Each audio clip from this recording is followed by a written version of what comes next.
Right, hi everyone, welcome back to SteamFlow. In this video, we're going to be taking a look at Titan Quest 2 on the Steam Deck OLED. If you're into old school ARPGs with a bit of mythological flair, this one's going to feel pretty familiar. The game has just hit early access and THQ has been kind enough to provide me with a key, and I wanted to see how it holds up on the deck, both in terms of performance, gameplay and playability. And you might not know this, but the game has been built using Unreal Engine 5, and we know that is never an easy lift on the Steam Deck. So without further ado, let's check it out. Now, Titan Quest 2 is the sequel to the cult classic ARPGs from the mid-2000s. It's built in Unreal Engine 5, as I said, and it brings back that classic isometric hack-and-slash gameplay. It's loot-driven, mastery-based, and filled with mythological enemies. The vibe is very much a spiritual follow-up. It's not a radical reinvention of the genre. You can still build out a character with 2 class masteries, and you're gonna be collecting loot and cutting your way through ancient Greece. All of that is wrapped in modern visuals, cleaner animations, and some deeper systems. The best part, it's not trying to be a live service game. There's no battle passes, no online-only nonsense.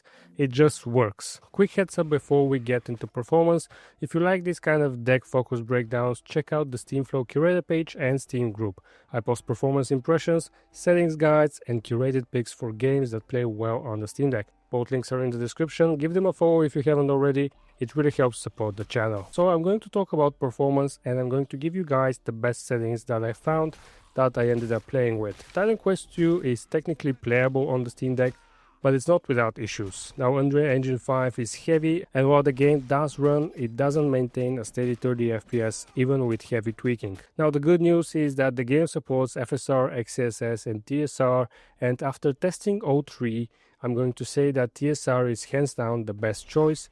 First of all, it's native to Unreal 5 and it delivers the sharpest image with the least amount of artifacting. I'm going to try and demonstrate the differences between the three. Now, the issue I have with FSR is that it creates this glistening effect on the grass when you move. If you stand still, you're not going to be able to notice it, but right now, hopefully in the clip I'm showing, you're going to be able to see what I'm talking about. Now, with FSR, you also have the option to use the built-in frame generation. I tested it out and I definitely do not recommend it. Somehow I got lower frames than without using it, and the input lag is absolutely horrible. I'm ruling out FSR and we're gonna take a look at TSR and XeSS. Now, between the two, there are some minor differences. For example, with TSR, you can definitely see some ghosting and artifacting around the character, specifically when you move. There isn't any more issues with the grass, but you can definitely see something that I call fuzziness, I guess, around the character. With XeSS, the fuzziness is gone and instead it's replaced by a blur. So you're pretty much getting the same effect. There is going to be artifacting when moving. One of them will have fuzziness, the other one will blur the moving parts. But the other main difference between the two is, again, in the environment. When you're using XeSS, you can see some glistening and some artifacting in some of the bushes. I'm going to demonstrate with the flower here that I found. You can definitely see something happening with the shadows on it when using XeSS or FSR. This effect is not seen when using TSR. So overall, between the three, I would say TSR is the best choice. Again, it's native to Unreal Engine 5. Yes, there's going to be some ghosting and some fuzziness around moving objects, but out of the three, I think it's the best one to use. Now, in terms of further customizing this, I recommend setting TSR to between 60% and 65% scale. This will put it somewhere between quality and balance. As you know, XeSS and FSR offer different settings ranging from ultra performance to quality or to native. So for TSR, 60 to 65% scale puts it somewhere in the balance to quality.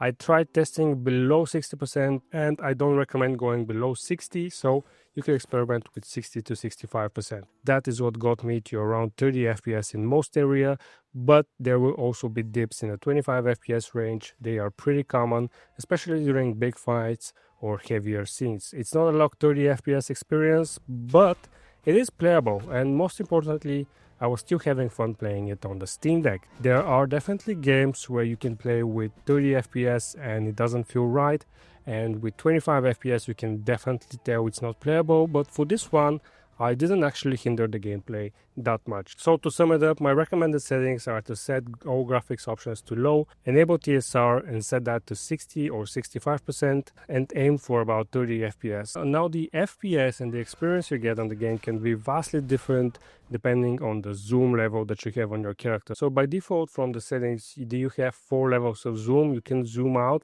or you can really zoom in. And of course, the less you see from the environment, the more zoomed in you are, the better the FPS is going to get. But that kind of ruins the experience of the game.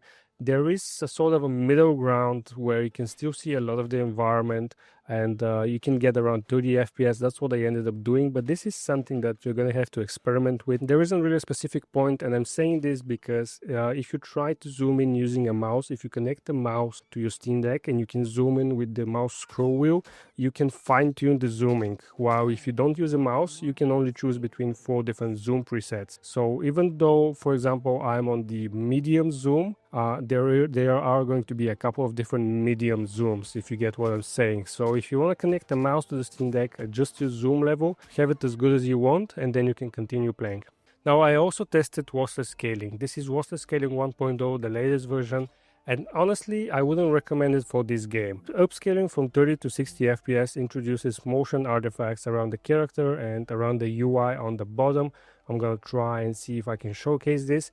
And there was noticeable input lag. Actually, the input lag is a little bit more than what I've tested in other games using Lossless Scaling. It's a little bit weird. It's not input lag per se, but your character starts to feel a little bit more floaty. If I can express it like that. It's just the controls aren't as tight. Well, yes, it works, but since the game doesn't hit 30 FPS constantly, you are going to be dipping to 48, 55 FPS, and it's going to start stuttering with Lossless Scaling. You're going to notice that a lot more with it turned on than turned off, so I definitely don't recommend it. Now, going from 30 FPS to 90 FPS made the artifacts even worse. You do get a frame rate boost, but it's not worth the trade-offs in visual stability or responsiveness. I would just stick to the native FPS if I can, but if you want to know if it works with Lossless Scaling, yes, it does. Now, last thing about performance, I tried running the game at 640p and I tried turning on the Steam Deck's internal FSR, which will net you around 3 to 4 more FPS. But honestly, it's not worth it. Everything gets noticeably blurrier and the already small text becomes a very big strain to read, so I definitely don't recommend that. Now, in terms of battery life is about 2.5 hours on the OLED model using these settings. I'd expect a little bit more since it's already running at 30 FPS, but unfortunately that's what we get. You can actually run this game in offline mode, and if you turn off the Wi-Fi, you can probably get 10 or 15 minutes more of a battery life, but don't expect massive gains. Now, the other thing I want to talk about is controller support. The game has full controller support, and it's actually one of the better implementations for isometric RPGs. I didn't have any issues moving around items, picking up items, swapping, equipping, or dropping or selling items. You're gonna spend some time in the menu adjusting your masteries and your abilities, and that all works perfectly fine with the controller. Now, something to note about the UI, text can be very hard to read at times. The UI is generally fine, and it's been made to be used with the controller, but large parts of lore or journal entries have small fonts that aren't ideal for handheld play. I had to hold the deck closer to my face to read it comfortably. It's not a deal breaker, but it's definitely something to keep in mind if you like reading every bit of flavor text. Other than the actual journals and text that sometimes you have to read, the other elements on the UI, while the text is still small, you can still read most of it. You can read like the text on weapons and armor, so it's not that big of an issue. So in a recent video, I talked about disabling the FPS counter and just enjoying games, and I'm going to put a snippet on the screen, and I want to ask you guys, what FPS do you think the game is currently running at? Is it 25? Is it 30? Is it 40? Is it 60 with lossless scaling? Post your comments below and let me know what you think the current FPS you're seeing on the screen is. I'm very interested in how this blind test performs, and I'm looking forward to seeing your comments. So final thoughts, here's my verdict. Titan Quest 2 does run on the Steam Deck OLED. With the right tweaks, it's not flawless, you can expect dips and you have to bring a patience, but the core gameplay holds up, and even with 30 FPS or 25 FPS, you're gonna have a good time playing the game. It doesn't overwhelm you from the start.